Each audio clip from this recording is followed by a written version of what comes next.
Katherine, with her, Lidia Thorpe, I mean, Adam Bank could probably, chuck her out of the party, but he's probably not going to do that because she'd sit there as an independent.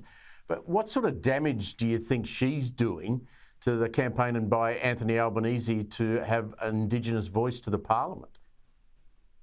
Well, it just shows that there is not a unilateral voice on the voice within the Indigenous community. I mean, clearly there are people within that community who dissent from the prevailing position that we all have to vote yes.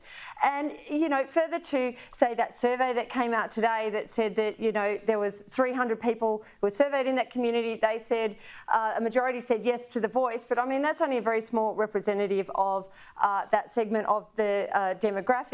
But when I look at the voice, and I think that those who are criticising it, who are told, we must be kind, they're being told, they're only a noisy fringe minority.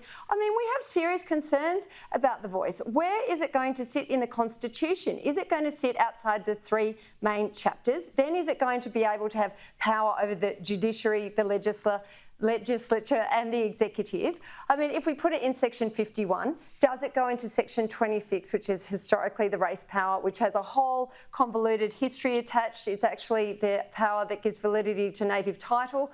So if we're going to argue about having race in the parliament, do we even keep that segment? But if we get rid of it, then we get rid of native title. So there are so many innumerable and imponderable questions if we put the voice into the Constitution. And I mean, this is our first statute.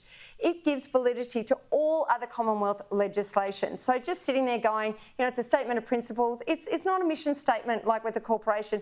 This is our most important piece of legislation, and we need to be having a dignified, proper, thorough conversation about it. And people screaming in the street is not contributing anything worthwhile, in my view.